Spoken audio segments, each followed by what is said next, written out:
Hello, my awesome friends. I hope everyone is great and blessed.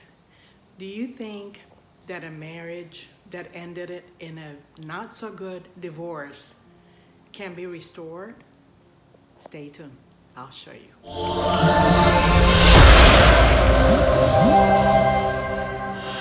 Today on my video, I'm giving you my testimony and I'm giving you 5 secrets in how to retain that special someone in your life.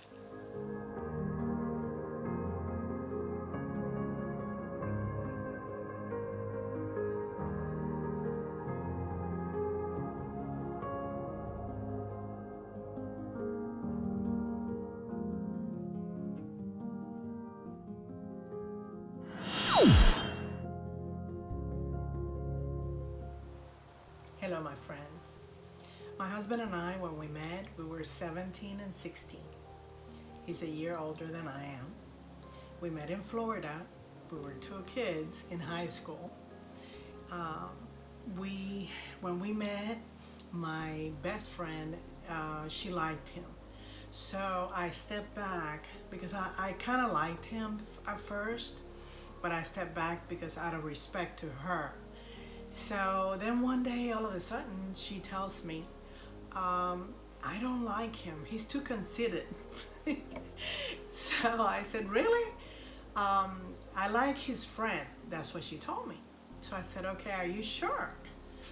She said, yes. And as a matter of fact, I think he is crazy about you. And I'm going, no. But I did notice that whenever I whenever I went to the mall, he was there with his friend.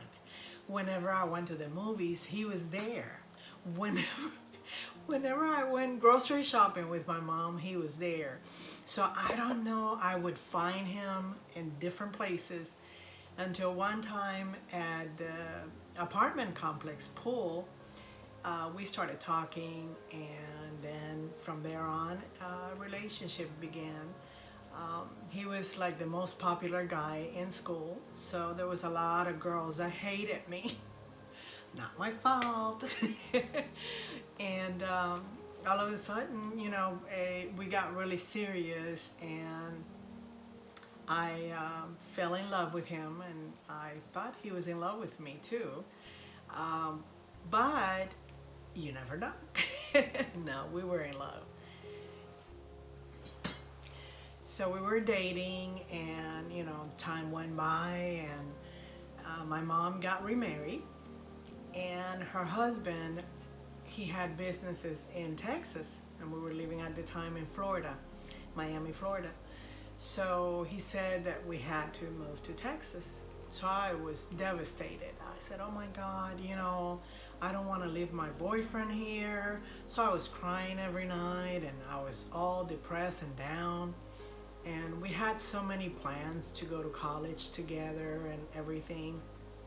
And everything like stopped. So my stepdad said, why don't you guys get married one day? And I'm going, what? And my husband went the same way. He went, what? We're kids. So we were like, oh my God. So then we thought about it, and we said, you know what? Yeah. So we moved to Texas. We got married. And of course, 2 kids. We started working in a hotel in banquets. We got our own place. We were working so hard and to build a life. And then every weekend we would go out to dancing and drinking, friends.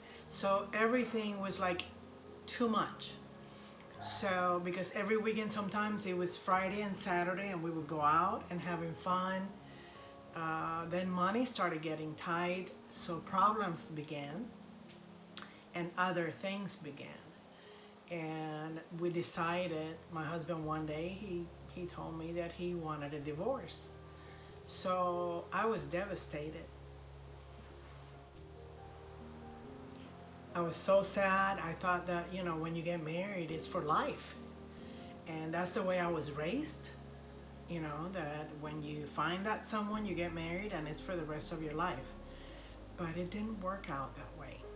So I was devastated. My world just caved in, and I was very depressed.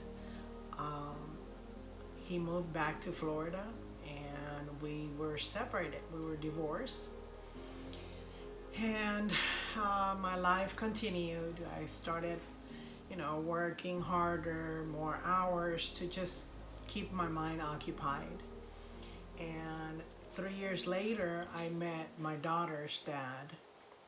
We got married, and we had our princess, which I love very much. She's not only my daughter, but my best friend, and she knows it too. And all of a sudden, I continued to build a life with him, but there was something missing. There was like an emptiness missing. And it didn't work out. 2 years later, we got divorced. And I stayed by myself for a while. I dated here and there, but nothing serious. And then I met my son's dad, and I had a boy, an awesome boy that I loved very much. And that void and that emptiness was still there. So it didn't work out, and we got separated. So I decided to stay by myself for a while. I think in like 5 years I dated once. Nothing serious. But I decided just to go back to school and do some continued education and just build my life without a man. And my mom used to tell me, Betty, you need to go out, you need to meet someone. And I used to tell her no. So on the weekends, I would be like on my couch, like a couch potato. And my mom used to tell me, that's depression, you have depression. I said, no, I'm working more than 50 hours a week. I'm tired, I deserve this. But deep inside, I knew that I was sad because, God made us to have that other half with you. And I was missing that. But it was not in my time. It was in God's time. So I decided to, after my mom invited me several times to church, I decided to go with her. So I went to church and took my little boy with me and my daughter. And we continued to go every Sunday. And I dedicated my 2 kids to the Lord, which it was the most beautiful day that I have ever experienced. One of the most beautiful days. And but I was not ready to receive the Lord yet. So I continued to go, and I taught my kids, that they needed to go to church, and to me that was the right choice. So years went by, and one day at work, I met this girl that she started talking about God. So that day, I accepted Jesus in my heart. And from there on, I felt something like that emptiness that I had, and that void and that sadness that was there rooting. I felt that it was gone. So I started being more happier, more, I was just, I had more enthusiasm in doing things. And all of a sudden, my life changed. God changed my life. Jesus did. So a couple of years, 2-3 years later, I was on Facebook one time, and I saw this advertising, on the right side of Facebook, the advertising they put. I saw this advertisement on my brother-in-law's advertising that he's a doctor, doctor so-and-so, and all of a sudden I said, oh my God, that's got to be him. So I called him, and oh my God, he was so happy to talk to me, and I was very happy to talk to him. He said, would you like my brother's phone number? And I said, well, if he's married or if he's with someone, I prefer not to. So he said, no, he's been by himself for the last 7, 8 years, nothing serious. And I said, oh my God, that was the first sign from God, because I was by myself that amount of time. So then I called him and we were on the phone for like 4 hours. And it was a very, very happy moment. And it was just awesome. He came to visit me to Texas because he was living in Florida. And he on his way to meet with me, he was thinking, oh my God, I used to have long hair, now I don't have any hair. What would she think? And I was thinking the same thing, driving to the airport. Oh my God, I have a few pounds that I've gained, and a few years too older. So what would he think? And I was all insecure and all that. And all of a sudden when we met, we hugged each other, we kissed, and it's like time didn't go by. It felt like, when your husband goes out of town on a trip, a business trip, and then comes home. That's exactly how it felt. It didn't feel the years went by or anything, because the time we just saw each other, it was the connection there. And from there on, 6 months later, he moved to Texas. A year later after that, we got married.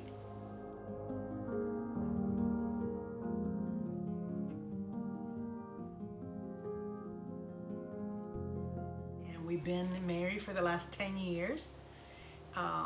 The awesome part of it is that he had accepted Jesus too, which it was awesome, because it was around the same time that I accepted Jesus. So you see, it was God's work. All of it was God's work. Sometimes when we ask him for something, and he doesn't give it to us, we say, why? But it is in God's time. It's not in our time. So trust in God, wait for him, and he will give you the desires of your heart. I was praying one night, and I was asking him to put order in my life. But then something came in my heart and said, ask him to put his order in your life. And that's exactly what I did. And he did. He put his order in my life. We've been married for 10 years. We've been building an awesome, awesome family, beautiful family. And God blessed us with a beautiful family. We are very blessed.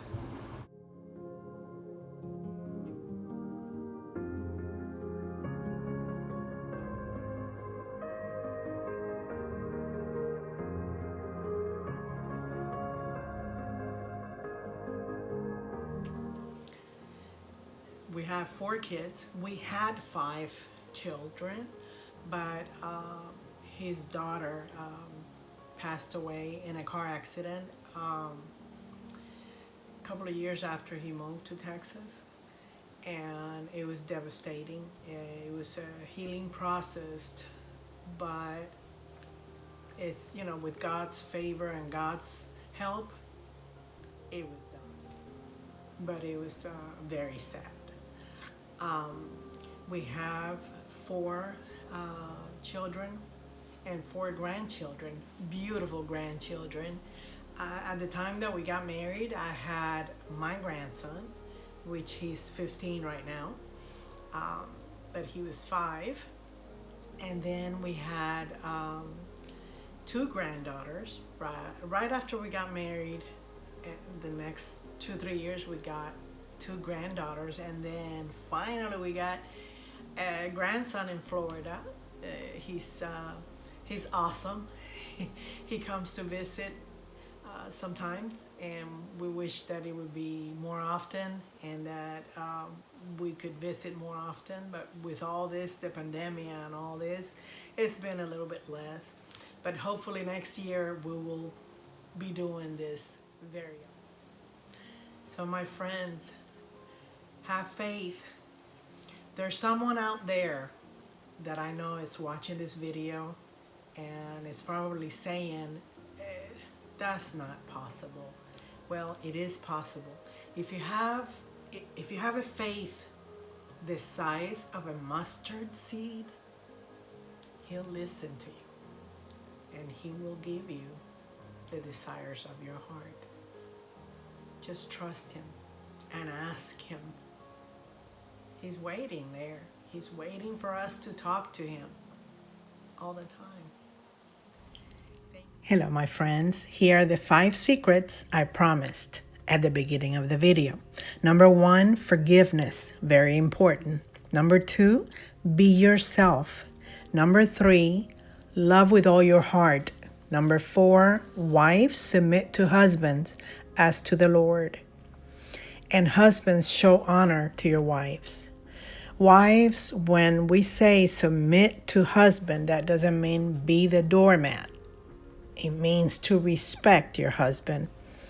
And husbands, show honor to your wife and respect. And number 5, wives, be a praying wife by reading and learning from the book, The Power of Praying, of a Praying Wife by Stormy Omartian. The link I will leave down below. Click on it and make sure that you buy that book. You won't regret it. Thank you so much for listening and for watching my video. Please hit me a like and hit the bell and subscribe button. And I'll see you in my next video. God bless.